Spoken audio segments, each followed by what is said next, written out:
How HOA used my garage as their secret storage unit, locked me out of my own home with a rule they made up. But I didn't argue. I changed the locks and called the sheriff. What I uncovered: fake invoices, buried clauses, and years of silent abuse, all because I refused to be quiet and read the fine print. Before we deep dive into this interesting story, subscribe to our channel and tell us where are you watching from. Share in the comments below. I still remember the first time I pulled into the neighborhood. Early morning sun glinting off the clean white fences, lawns trimmed with almost militaristic precision, and every mailbox identical, black, boxy, no personality. A part of me loved it. It felt safe, structured, like the kind of place where nothing truly bad could happen. I'd spent years saving up for this home. It wasn't just a house. It was a symbol of making it, of being in control of my life again, after a divorce that left me drained in every possible way. I wanted peace, quiet, somewhere I could breathe. The day I got the keys, I pulled into my new driveway with a moving truck behind me and a playlist full of new chapter songs. But the moment I stepped out of the car, something felt off. My garage door was open. At first I thought maybe the realtor had left it that way during inspection. But as I got closer, my stomach dropped. It wasn't empty. My space, was packed with junk. Rusted lawn equipment, cracked Rubbermaid bins stacked haphazardly, 2 office chairs with 1 broken wheel each, and boxes marked HOA Records 2020-2023. It looked like someone had cleaned out an old storage unit and dumped it here. I stared at it for a solid 30 seconds, thinking maybe I had the wrong house. But my address was on the title, the one in my hand, the one I had just signed. Confused, I called the HOA number listed in the welcome packet. It rang 5 times before going to voicemail. I left a message, then walked down the block toward the community office, a small brick building with a sign that said, Harmony Lakes, HOA, Resident Services. It was barely larger than a tool shed. That's when I met her, Marlene. She looked like she'd just stepped out of a catalog for comfortable power, light pink cardigan, oversized pearls earrings, clipboard clutched in one hand like a shield. Her smile was wide, practiced, polished, but her eyes, cold. "Oh, that," she said lightly, when I explained the garage situation. "That's just temporary.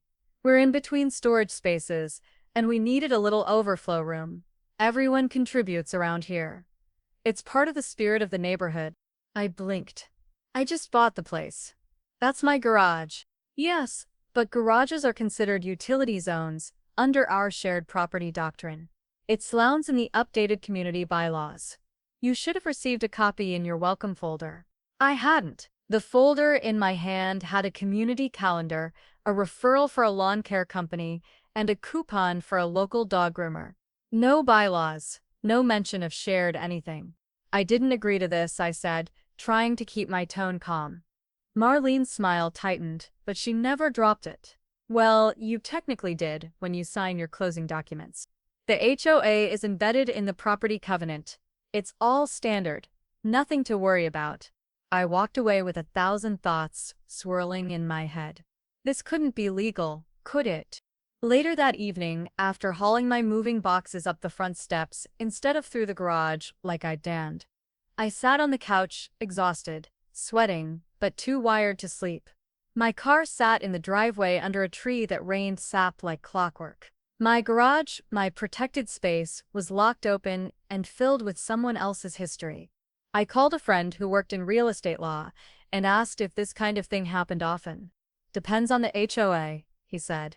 "But unless it's in the official documents you signed or agreed to, they can't claim your private garage space. It's your deeded property." That night, I read every page of my closing packet. I checked the deed, the plat map, the survey. Everything confirmed that the garage was part of my lot. And yet, someone else had put their things in it, without asking, without telling me, and they were acting like I was the unreasonable one for questioning it.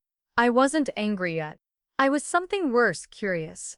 Because people don't just move their entire filing cabinet into a stranger's garage without a reason. Something told me this wasn't about space. It was about control. And I just walked into something much deeper than I realized. I tried to play it their way. I sent emails. I made calls. I even printed out a letter and slid it neatly folded, respectfully worded, into the HOA office's mail slot 3 times. I waited days between each attempt, giving them the benefit of the doubt. No response, not even a courtesy email. Neighbors started waving less when I walked by. I noticed small things. A delay in trash pickup on my street. A passive-aggressive comment at the mailbox from a woman I didn't recognize. Some people really don't understand how community works. Still, I kept trying to do the right thing. I told myself not to overreact. Until one morning, I walked out to grab something from the garage and saw a brand new padlock on the door. It was steel, heavy-duty, and definitely not mine. At first, I thought maybe I was seeing things. Maybe it was a trick of the light. But when I pulled gently on the handle, it didn't budge. I bent down and saw the shiny silver lock looped through the metal clasp, fresh, unworn. No combination, just a key lock. No key in sight. Something about that moment, it broke something in me. I wasn't angry in the explosive, shout-at-the-sky kind of way. No, this was different. Quiet, focused, cold. I took out my phone and started documenting every angle of the padlock, the timestamp, the door, the contents still visible inside. Those same HOA boxes, now shoved further back. I even took a selfie with the door to prove I was locked out of my own space. Then I marched to the HOA office. Marlene was there, as always, behind her little desk. A lace doily under a scented Tyndall, and a framed sign above her head that read, "Kindness is free, sprinkle it everywhere." The kind of office where every fake plant had a name tag. She looked up at me with that Stepford wife smile. "Oh, I was just about to call you." "No, you weren't," I said calmly. "There's a lock on my garage. A brand new one." She didn't blink. Yes, we had to secure some sensitive records. With the rain coming and all. Sensitive records that you stored in my garage, without my permission, on my property. "Well," she said, drawing the word out like taffy, "since you hadn't been using it, we assumed you wouldn't mind. It's just space, dear, and you're part of a community now, we all share." That word again, share. Like this was a kindergarten snack time. Like she was doing me a favor. I stared at her. "Remove the lock." Her smile thinned. "That would be a violation of our board's internal security protocol.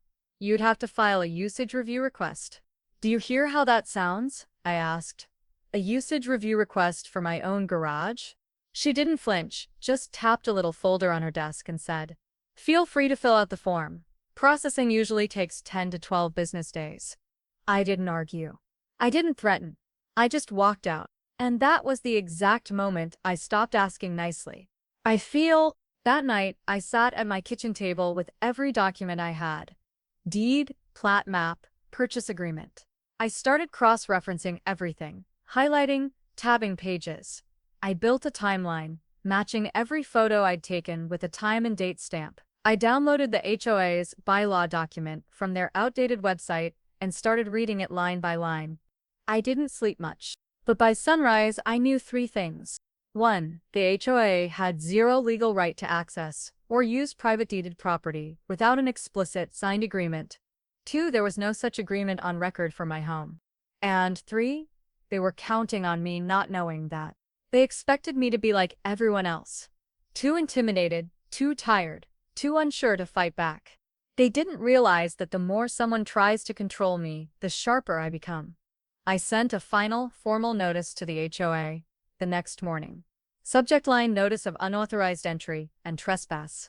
Garage, lots. I attached photos, highlighted citations from the bylaw, included a 72-hour demand for removal of all items and immediate return of access. Then I contacted a locksmith.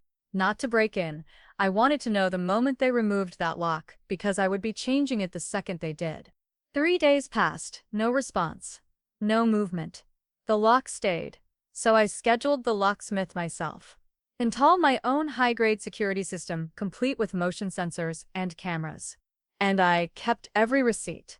When Marlene found out, she came to my door, huffing like a school principal catching a kid drawing on the walls.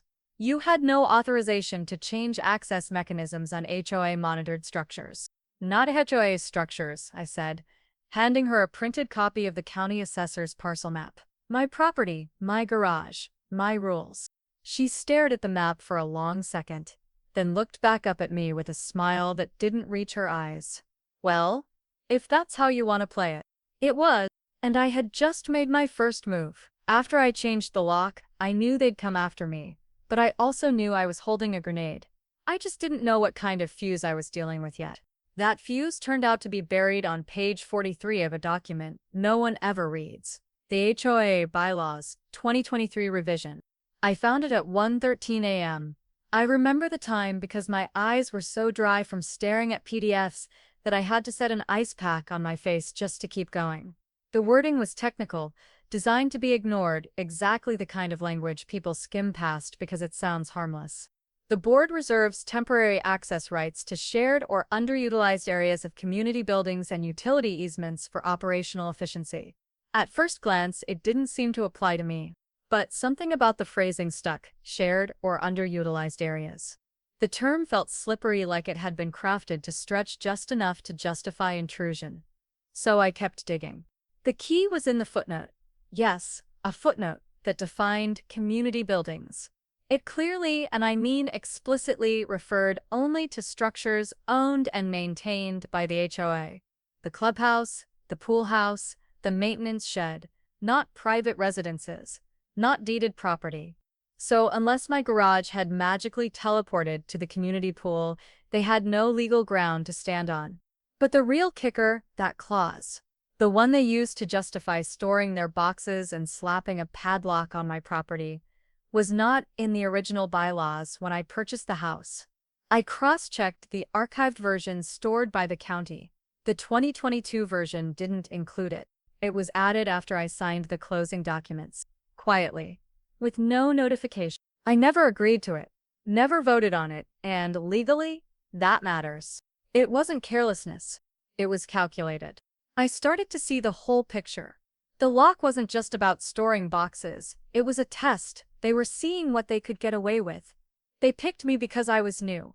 Because I didn't have allies in the neighborhood yet. Because people like Marlene assume people like me, civil, quiet, non-confrontational, will just roll over. And maybe I would have if they hadn't pushed it so far. They had weaponized bureaucracy, tucked a land grab into a footnote, hoping no one would catch it. But they didn't expect someone who reads every clause, every footnote, every line like it's a treasure map. I wasn't just a homeowner anymore. I was a witness. And now I had motive, evidence, and a digital paper trail. I screenshotted everything, archived the webpage, downloaded both versions of the bylaws, and flagged the differences with annotations. Then I wrote it all down in a private folder I titled Exhibit A, Marlene's Mistake. This wasn't about a garage anymore. This was about abuse of authority hidden in plain sight. And I was going to expose it. After I uncovered the buried clause and proved it didn't apply to me, I stopped waiting for fairness. I went legal. No fireworks, no confrontation, just a clean, formal cease and desist letter. Emailed and hand-delivered. It cited the trespass, the fraudulent misapplication of the bylaws, and gave the HOA board 72 hours to vacate the space and remove all unauthorized items from my garage. The tone was polite, but every word was surgical. I didn't hear a single word back. No reply, no acknowledgement, nothing. So I took their silence as what it truly was. Consent through cowardice. Thursday afternoon, sunny, calm. Most people were at work. I scheduled the locksmith for 2:15 p.m. sharp. I stood by while he removed the padlock like it was nothing. It was gone in less than a minute. And when that door finally swung open, unobstructed and mine, I didn't feel rage. I felt clarity. I took photos of everything, every box, every broken chair, every binder with HOA personnel scribbled on the cover. I logged the condition and contents, then moved everything to a plastic tarp inside the garage. Nothing damaged, nothing discarded, just inventoried and relocated, respectfully, but with precision. Then I installed a motion-activated security camera just above the garage entrance. A second one inside, facing the storage pile. Both backed up to the cloud. Both running 20. That night, I printed off the cease and desist again and sent it by certified mail to Marlene and every board member listed in the HOA roster. Along with a copy of the annotated bylaw discrepancy, I included a new note. As no corrective action has been taken within the grace period, I have reclaimed access to my private property. All items remain available for pickup by appointment. Any further unauthorized access will be treated as criminal trespass. I signed it, dated it, mailed it, and then I waited. But it didn't take long. 2 days later, 9:03 a.m., I was sipping coffee when I heard it. 3 sharp knocks on my front door. Not neighborly, not curious. The kind of knock that announces a performance is about to begin. I opened the door and found 2 HOA board members standing on my porch, one with a clipboard, the other with a folder full of printed forms. Behind them, Marlene, still dressed like someone's sweet aunt, but her mouth was tight, her eyes narrow. "Do you realize," she began, voice syrupy but tight, "that what you've done constitutes a direct violation of HOA access codes and communal asset protocols?" I smiled. Calm, steady. "Actually, it doesn't." She blinked. "Just once. I sent a cease and desist. You never responded. That gave me the legal green light to secure my property." "You tampered with shared assets," the man with the folder added. "I documented everything," I said, pulling out a copy of my certified letter from a manila envelope I had ready behind the door. "Would you like a copy of the photos? Or the footage from the cameras? I can also send over the timestamped delivery receipts." They stared at me like I'd grown a second head. Because they weren't used to this. They were used to people folding, apologizing, not reading the rules, not knowing their rights. But I wasn't confused anymore. And I wasn't alone. "You can contest my actions," I said. "But that would require producing the bylaw clause in question and explaining to the sheriff why you added it after my closing date and applied it to private property." The clipboard lady shifted her weight. Marlene's eyes flicked down toward the envelope in my hand. Her lips parted, like she was about to say something, but didn't. Because she couldn't.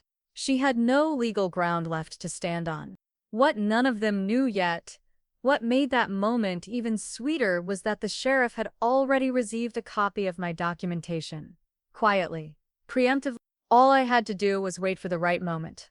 And I had a feeling it was coming soon. I expected pushback. But not like this. 2 weeks after I changed the locks, I got a letter, official HOA stationery, bold red header, hand-delivered to my mailbox like they wanted me to feel it physically. Inside, a notice of violation and a fine totaling 3. The charges: unauthorized modification to property infrastructure, disruption of HOA operation, demonstrated hostile behavior toward HOA personnel. It read more like an arrest warrant than a citation. $3,000 for reclaiming a space that legally belonged to me. They didn't stop there. That same evening, I got an email from the HOA transportation liaison, apparently a real role, informing me that, due to my pending compliance status, my assigned parking privileges were being temporarily suspended for the safety and harmony of the community. Translation: I now had to park 2 blocks away in the overflow lot, in the dark, with no lighting. Petty, calculated, punitive. But the worst part, it wasn't the money. It wasn't the walk. It was the notice they posted on the community bulletin board, next to the clubhouse entrance, where kids waited for the school bus and neighbors checked yard sale announcement. A single sheet of paper, my name, lot number, and the phrase, "Resident currently under compliance review for security breach. Please report any suspicious activity near garage lot." They didn't even bother with subtlety. They wanted eyes on me. Whispers, distance. And it worked. Neighbors stopped waving. Some crossed the street when walking their dogs. A few outright stared when I drove past.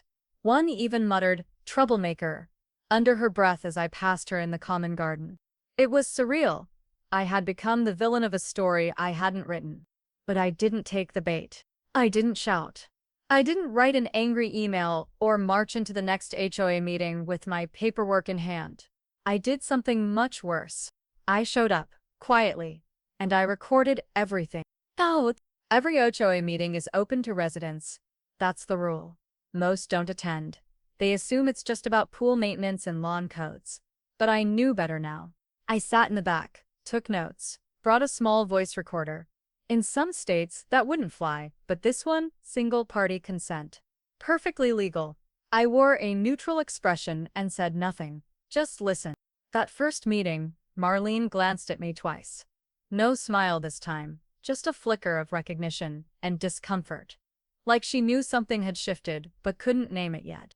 They talked about budget allocation for storage space remediation, which I flagged immediately, a vague way of explaining why their boxes had been evicted without admitting fault. Then someone brought up resident compliance issues, and Marlene, carefully avoiding my name, said, "We must maintain our authority, or precedent will crumble." Precedent. That word echoed in my head like a dropped gavel. They weren't just reacting to me, they were trying to make an example of me. If they could smear me, break me, isolate me, they could prove to every other resident that resistance wasn't worth it. But I wasn't resisting anymore. I was observing. Building my archive, recording meetings, collecting public notices, photographing changes to the board's language in real time. I even went further, submitted formal meeting transcript requests. Every time they denied me or failed to respond, I logged it. Every infraction, every misuse of authority. Marlene thought she was teaching me a lesson. But what she didn't understand is this: the more they punished me, the more evidence they handed me. The fine, I appealed it through proper legal channels.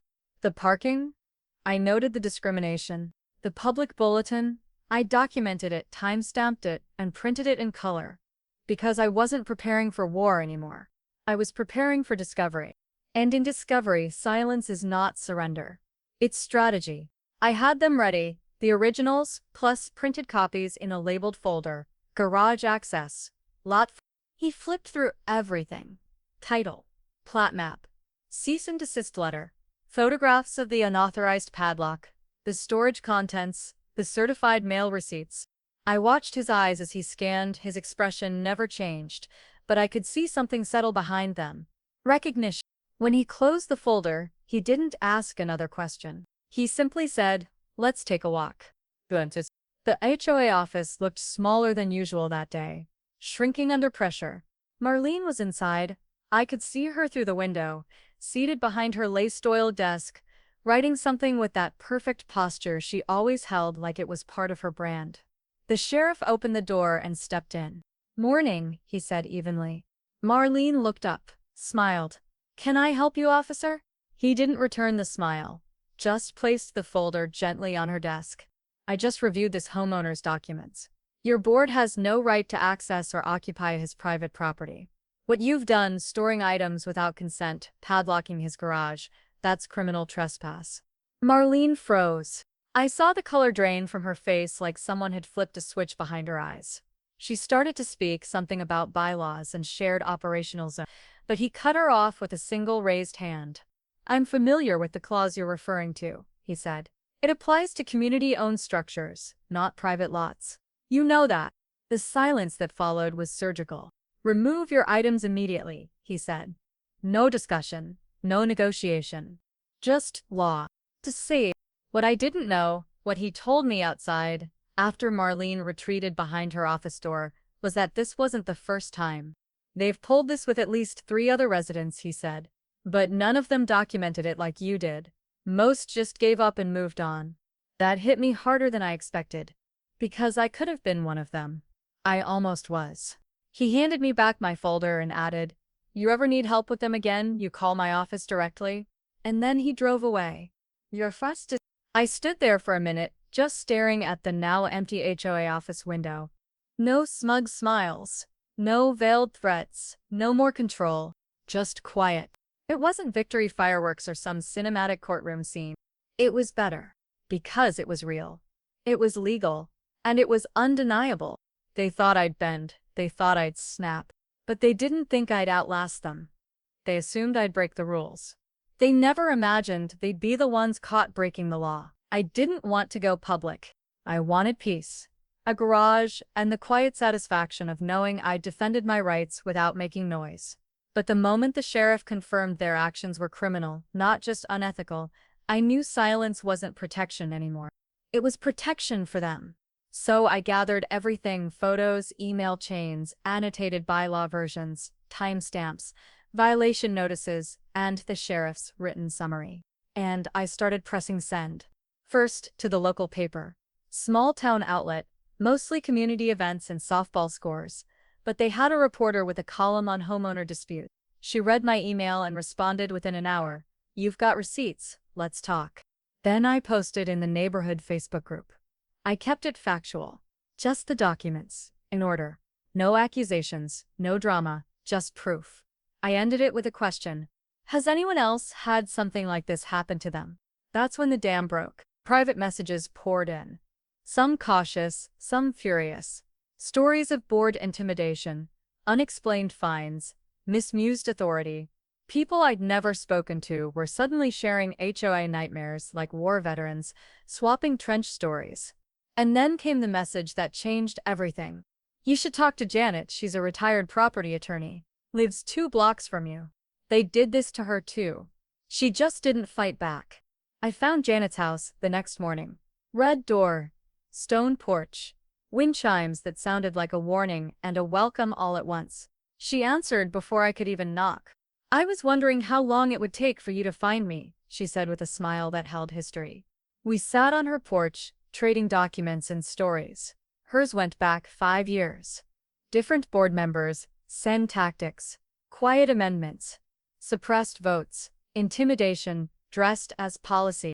"I thought I was alone," I admitted. "You were never alone," she said. "You just didn't know how many of us were told to stay quiet." That line hit me hard. Because this had never just been about my garage. It had been about control, systemic, selective, and quiet enough to stay invisible.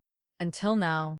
My original post had gone locally viral. Screenshots made their way to subreddits, local watchdog pages, even the inbox of a city council member's aide.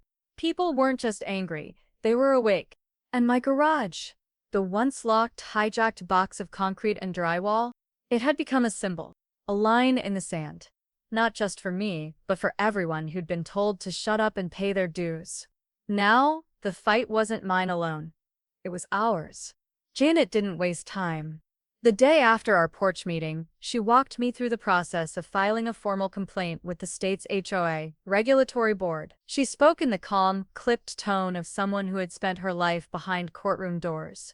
But every word she wrote dripped with quiet precision, like a scalpel to skin.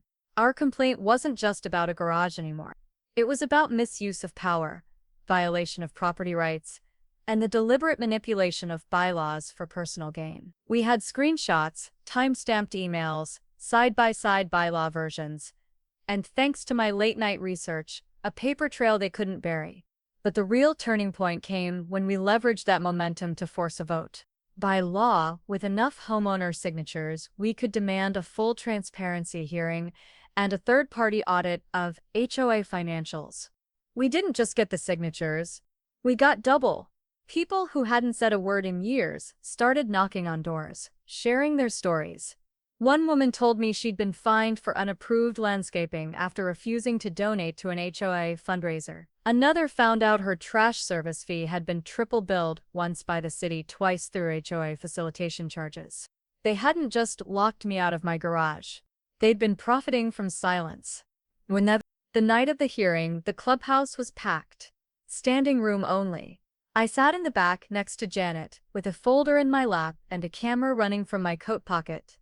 Marlene walked in 10 minutes late.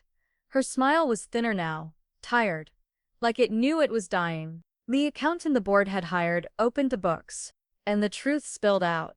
$38,000 in unaccounted funds. Fake invoices from vendors that didn't exist. Marlene had been issuing stipends to herself and 2 other board members under administrative wellness allowances. Storage fees that were being billed to select homeowners, none of whom had consented. And that wasn't all. The documents also confirmed that 7 other residents had their garages or sheds used for temporary HOA overflow, just like mine. No notice, no consent, no documentation, just invaded spaces and silent assumptions. The room went cold. Voices rose. People demanded resignations. One man shouted about pressing charges. Someone else cried, not because of money, but because they'd spent years doubting their own instincts, thinking they were the problem. Within 48 hours, 3 board members, including Marlene, resigned. One, Trevor, the treasurer, was formally investigated for financial misconduct. An motion passed to freeze all discretionary spending and initiate monthly open ledger reviews. It all started with a lock. A single moment of refusing to stay silent. A tiny key turned in the right direction. Afterward, Janet turned to me and said, "This wasn't just a win, it was a blueprint. Because what we exposed wasn't just theft or arrogance. It was a system built on the assumption that no one would ever read the fine print. That intimidation would work. That residents would always choose comfort over confrontation. But not this time. This time, the paper trail led back to truth.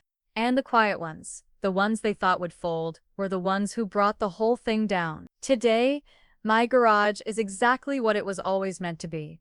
Spotless, quiet, mine.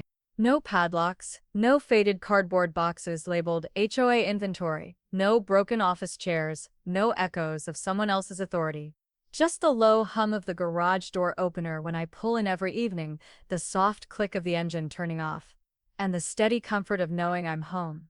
My car fits perfectly, not just physically, but symbolically. Because now, everything fits the way it should. The HOA backed off entirely. No more notices. No more fines. No more performance theater at my front door. What they didn't understand until it was too late was that their grip on control wasn't power. It was paper-thin intimidation. Once pierced, it couldn't hold its shape. But the story didn't end with them leaving. It ended with something better: accountability. After the audit, the community demanded reforms, and got them. Our HOA board is now fully elected by the residents. No more internal appointments. No more shadow amendments. Every vote is public. Every budget line reviewed. And yes, Janet sits on that board now. She chairs the Transparency and Ethics Committee. And I'll tell you this, I've never seen Marlene attend a meeting since. The neighborhood feels different now.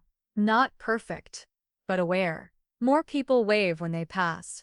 Some even thanked me, which still feels strange. I didn't set out to be a whistleblower. I just wanted to park in my garage. But sometimes, justice isn't loud. Sometimes it's as quiet as a car rolling over smooth concrete.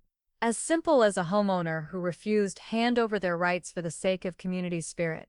Sometimes justice looks like a clean garage. Other times it looks like a corrupt system exposed by one person who read the fine print and decided that was enough. And that person was me. Ever been told that's just how things work? Ever felt outnumbered, outvoted, or outmaneuvered by your own HOA? We expose the playbook they hope you never read and show how one locked garage became the crack in their entire system. Because the fine print isn't just legal, it's leverage. And we're just getting started.